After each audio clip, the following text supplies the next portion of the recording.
और उन्होंने अपने 12 वर्ष के श्रवण पर्याय में 11 अंगों का अध्ययन किया, किंतु मुख्य रूप से उन्होंने अपना जीवन तपमय बिताया।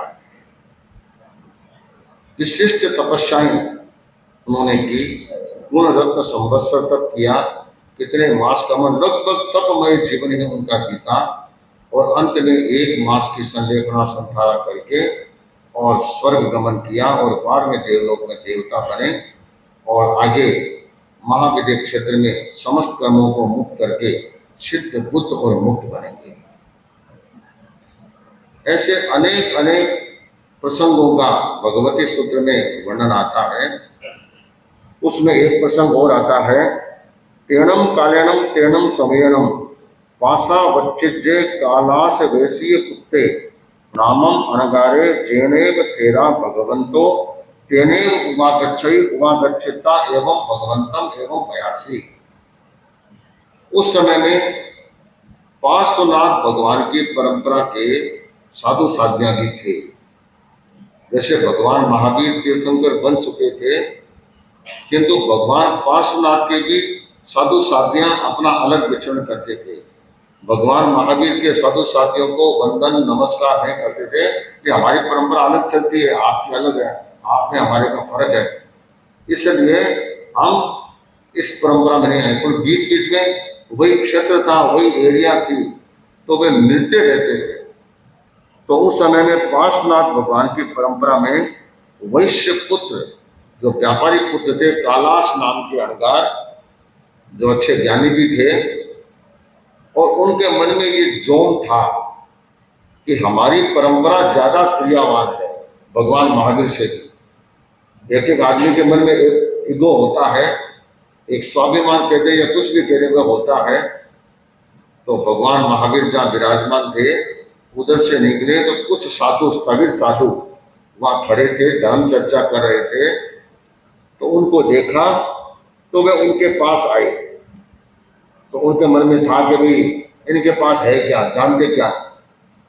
तो उन्होंने कहा कि थेरा सामायम न जानती, थेरा सामाय से अर्थम न जानती।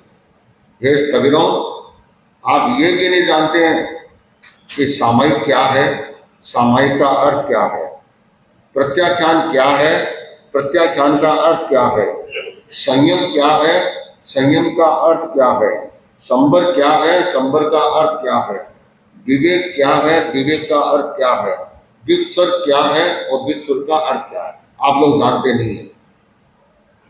तो वे स्थविर मुनियों में से जो वरिष्ठ मुनि थे, उन्होंने कहा कि आर्य, आप कहते हैं हम जानते नहीं, हम जानते हैं। सामायिक क्या है, विवेक क्या है, व्युत्सर्ग क्या है, संबर क्या है, प्रत्याख्यान क्या है, इसको हम जानते हैं और इसके अर्थ को भी जानते हैं। अच्छा, आप जानते हैं, बहुत बड़ी बात है, आप जानते हैं। तो कहा कि बताओ सामायिक क्या है, प्रत्याख्यान क्या है, ये सब बताओ। तो उन्होंने सारे प्रश्नों का एक ही उत्तर दिया। सामायिक क्या है तो वह बता दिया, आया से नज्जो सामायिक, आया ने अज्जो सामायिक से अथे, कि आत्मा हमारे सामायिक है और आत्मा ही हमारे सामायिक का अर्थ है। सामायिक का गुण, आत्मा ही सामायिक है और आत्मा ही सामायिक का अर्थ है। आप देखो, आप सामायिक करते हैं, सामायिक शब्द आया ना, सामायिक का अर्थ क्या है? समता तो उसका भावार्थ हो गया, शब्दार्थ क्या है? सामायिक क्या है? इसका अर्थ सामायिक, इसका मूल शब्द है समय। मूल शब्द क्या है? समय। तो यहां पर समय के 2 अर्थ होते हैं। पहला समय होता है टाइम, और दूसरा समय का अर्थ है, समय है आत्मा। आत्मा के जो पर्यायवाची नाम है, सिनोनिमस वर्ड्स हैं, उनमें एक शब्द आता है समय। समय नाम आत्मा। तो पहले काल के हिसाब से, समय के हिसाब से चलते हैं तो एक निश्चित कालमान वाली होती है। जैसे सामायिक है, कितने कालमान की होती है? 48 मिनट फिक्स है। आप 2 करेंगे तो डबल 48 हो गए, 3 हो गए तो 3 गुना 48 हो गए, ज्यादा किया तो इसका कोई कंसेशन नहीं है। चाहे 10 करो चाहे 12 करो, 48 मिनट्स की एक सामायिक फिक्स होती है। तो जो समयबद्ध है 10वां देशावकाशी व्रत है, उसकी कोई टाइमिंग नहीं है। आप संबर करते हैं, अभी सामायिक तो आगे 15 मिनट घटा है, तो 15 मिनट को संबर कर दियो। संबर, ये संबर जो करते हैं वह अलग है, और 9 तत्वों में जो संबर आता है वह संबर अलग है। दोनों अलग अलग है, एक मत समझना। वो अलग है, वो तत्व है। ये संबर उपासना है, ये क्रिया है, चर्या है। चर्या में और तत्व में फर्क पड़ता है। तो ये देशावकाशी व्रत का कोई टाइमिंग नहीं होता। समय आत्मा, अर्थात जो आत्मा है, आत्मा है उसको क्या कहते, जो आत्मा है, तो आत्मा तो सब कुछ होती है। और फिर हो गया समय से सन्निकटे सामायिकम, इकण प्रत्यय लगता है। संस्कृत भाषा में इकण प्रत्यय आता है, इकण प्रत्यय से समय का क्या बन गया, सामायिक। इसी तरह अपन बोलते हैं व्यवहार, व्यवहार का क्या बन जाता है, व्यावहारिक। ऐसे अलग अलग शब्दों का निर्माण होता है। तो सामायिक का हो गया कि जो आत्मा के निकट रहने का कार्य है। ऐसे तो पोषक करते हैं और धार्मिक उपक्रम करते हैं, वे भी तो आत्मा के निकट रहने का ही करते हैं। किंतु सामायिक एक ऐसी साधना है। पोषक तो जब होता है जब आप उपवास करेंगे, जब आपकी इच्छा होगी पोषक करना है तब करेंगे। और पोषक वैसे पुराने जमाने में अष्टप्रहरी होता था, 4 प्रहरी की परंपरा नहीं थी। किंतु बाद में संज्ञान कमजोर हो गए और कमजोर हो गए, तो फिर ये 4 प्रहरी पोषक का भी क्रम शुरू हो गया। तो इस तरह से देखें तो पोषक का भी आत्मा के सन्निकट का है। किंतु ये उपासना सामायिक की ऐसी है, खा पी करके आराम से पहले पीछे कैसे भी किया जा सकता है, सुबह दोपहर शाम कब तो किया जा सकता है। पोषक का तो निश्चित कालमान है, निश्चित समय, उस समय आपको करना होता है। सामायिक रात का 12 बजे नींद उचट गई, नींद को नहीं आया तो मुंह के बाद सामायिक पर बैठ जाओ, चलो माड़ा फेर लो। कोटि जब अनुष्ठान करना है, आज रात का नींद को नहीं और दिन में करना, अभी कर देते हैं, दिन में 1 घंटा सो जाओ। आप चाहे वैसे कर सकते हैं। सामायिक के लिए कोई प्रतिबंध नहीं है। और तो आप स्तोत्र चितारो भक्तामर करना है तो रात की 12 बजे से दिन की 12 बजे के पीछे करना पड़ेगा। उपसर्ग स्तोत्र है तो दोपहर की 12 बजे से रात के 12 बजे तक भी करना पड़ेगा। कल्याण मंदिर है तो दोपहर की 12 बजे से रात की 12 बजे तक करना पड़ेगा। इनका एक मोटा मोटा टाइम है अनुष्ठान का, किंतु सामायिक का कोई टाइम नहीं है। जब आपकी इच्छा हो जरा मुंह के बाद सामायिक कर लो, कोई दिक्कत नहीं है। और नहीं स्टेशन पर लेट है, स्टेशन पर बैठे हैं, अनुकूलता है सामायिक ले लो, ठीक है। वहां मुक्ति बांधने की अनुकूलता नहीं है तो रोमान का प्रयोग कर दिया। किंतु सामायिक की साधना कहीं भी की जा सकती है। तो सामायिक का मतलब आत्मा के सबसे निकट रहने वाला क्रम। तो ये जितने प्रश्न पूछे गए हैं वे सारे प्रश्नों के उत्तर एक ही दिए कि वह आत्मा है और वही आत्मा का अर्थ है और दूसरा कुछ नहीं है। क्योंकि जो आत्मा की वस्तु है वह आत्मा के साथ ही संपृक्त रहती है। फिर इन्होंने सारी बात पूछी। तो पूछने के बाद कालाश वैश्य पुत्र ने उन स्थविरों से पूछा कि गर्हा संजमे अगर्हा असंजमे, गर्हा संजमे नो अगर्हा संजमे। फिर उन्होंने एक नया प्रश्न पूछा कि भाई यह बताओ कि गर्हा संयम है या अगर्हा संयम है। आप सामायिक का पाठ बोलते हैं तो क्या बोलते हैं, निंदामि गरिहामि अपाणं गोसिहा। तो गरिहामि आता है, गर्हा करता हूं। वैसे तो गर्हा का मतलब आलोचना हो गई, निंदा निंदा हो गई। तो वैसे देखें तो ये क्या बोलते हैं, नेगेटिव अर्थ वाले हैं। किंतु ये नेगेटिव है, अध्यात्म की दृष्टि से पॉजिटिव बन गए। निंदामि अर्थात मैं अपने स्वयं की निंदा करता हूँ, अर्थात स्वयं में कोई दोष लगा हो उसको मैं समझता हूँ।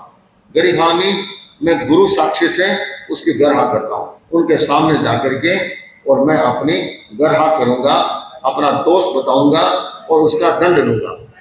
इसके लिए वह प्रयास करता है और उसके लिए वह कार्य करता है।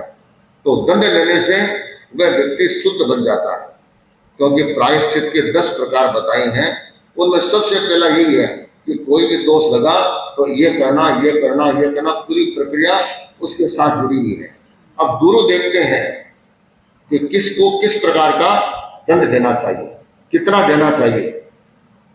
एक ही दोष करने के लिए 3 साधु आए दोष करके, और गुरु तीनों को 3 प्रकार का दंड देते हैं। सामान्य व्यक्ति ये सोच सकता है गुरु दुभान करते हैं, पक्षपात करते हैं, नासमझ या कम समझ वाले ऐसा सोच सकते हैं, किंतु गुरु बड़े गहरे गंभीर होते हैं। उनको जैसा लगता है, पात्र कौन है, किस तरह की भूल है, क्या है, उसके हिसाब से उसको दंड देते हैं, प्रायश्चित देते हैं।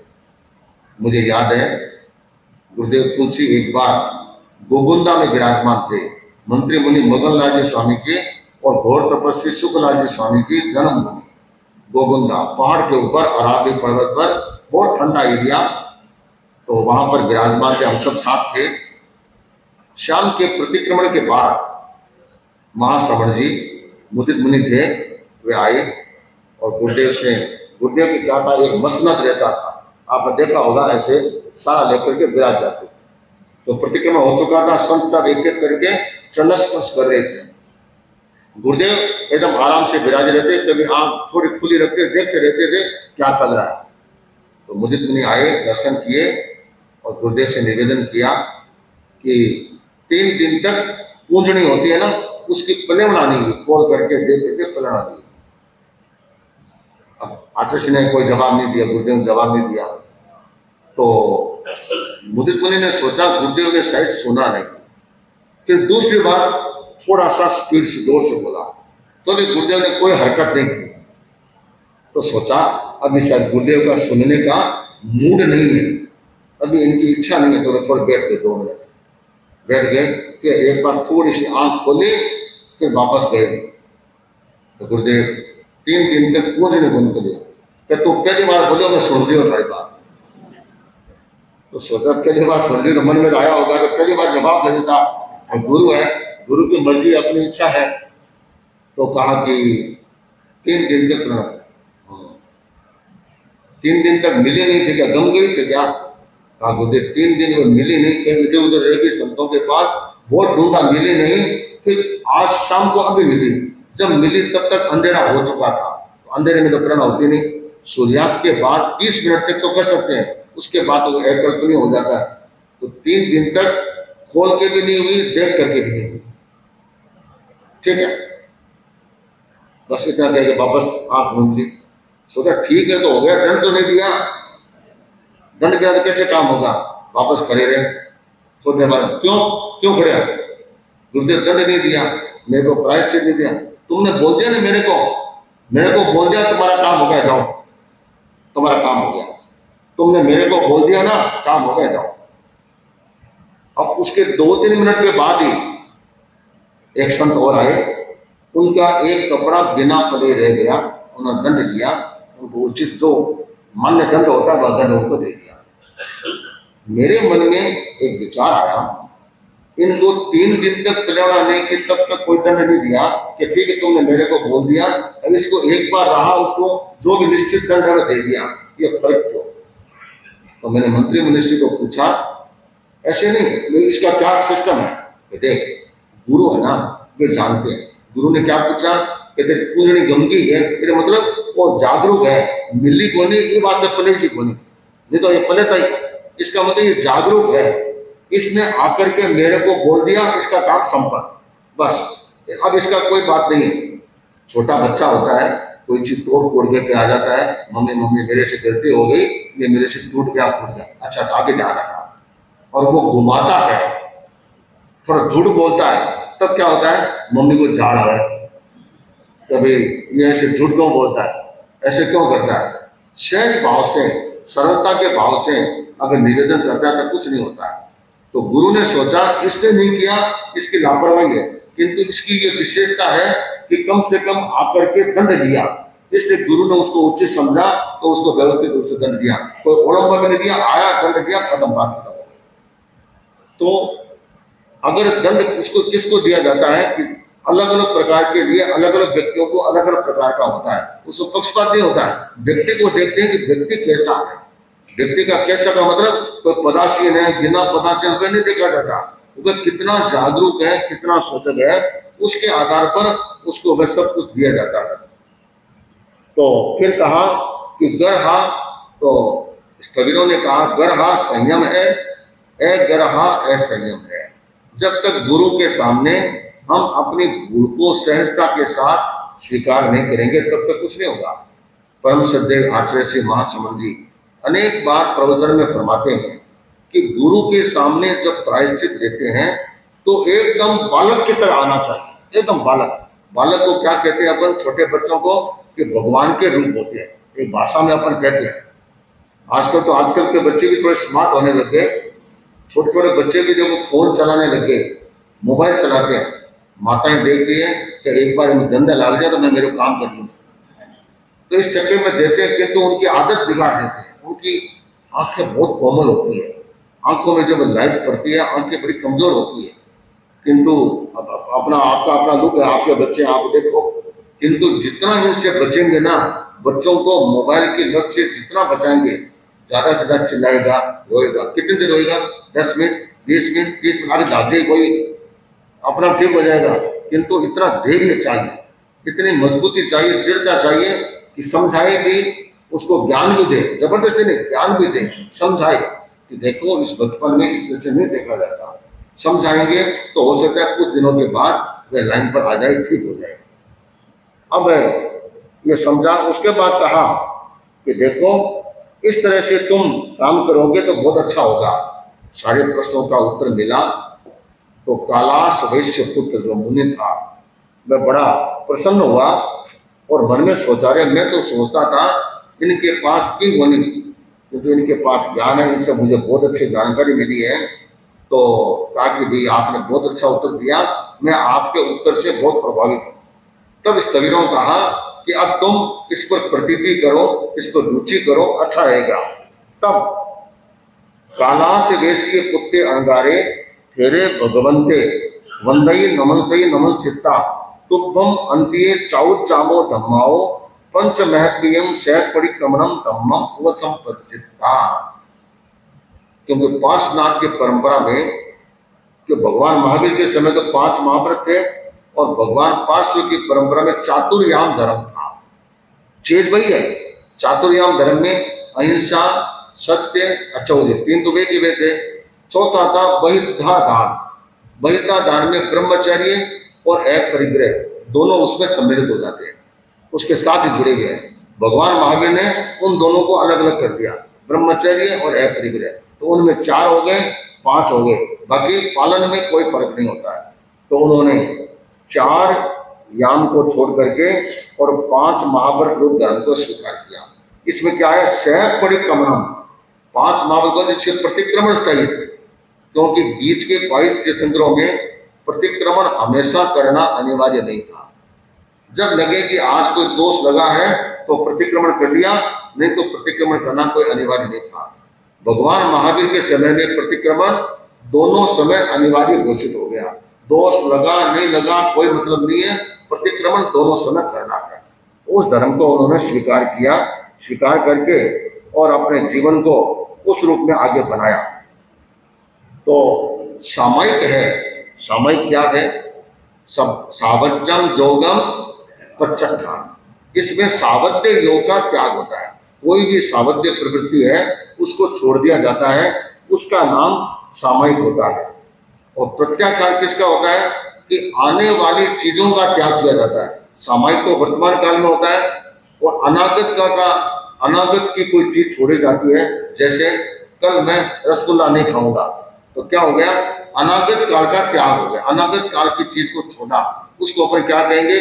प्रत्याख्यान। जैसे अभी 1 दिवसीय त्याग कराते हैं, तो आपने त्याग किया तो अगले दिन तक का त्याग हो गया। अनागत काल का त्याग होता है, उसको हम प्रत्याख्यान कहते हैं।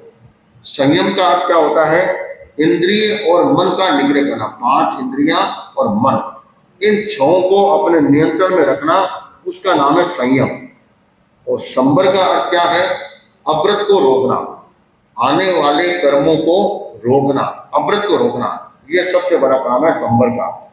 और विवेक का अर्थ है, कषाय है उसको न्यून करना, कषाय को नियंत्रित करना, उसका पृथक्करण करना, और उसका नाम है विवेक।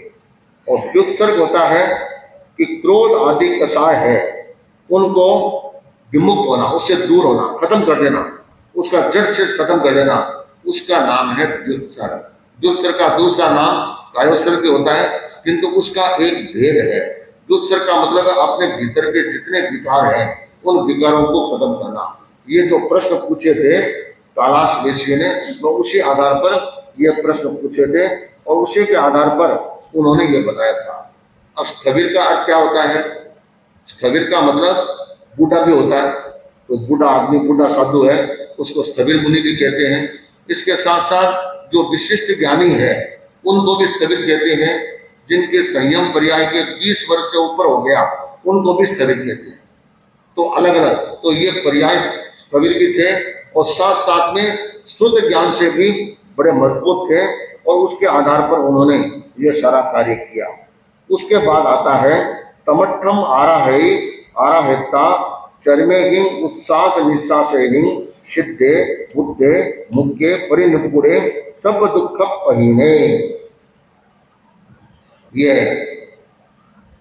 कैलाश नाम का यह अहंगार काफी लंबे समय तक श्रवण पर्याय का पालन करता है, अलग अलग प्रकार की साधना करता है। शीत को सहन करने का भी, क्योंकि जब बिहार उत्तर प्रदेश में उधर ज्यादा विचरते थे तो वहां भी जो शीत लहर चलती है बड़ी खतरनाक चलती है, तो वहां पर उन्होंने इस तरह का नियम लिया और लंबे समय तक संयम पर्याय का पालन करके अंत में समस्त कर्मों से मुक्त होकर के वह सिद्ध बुद्ध और मुक्त बने और अपने जीवन का उन्होंने कल्याण किया।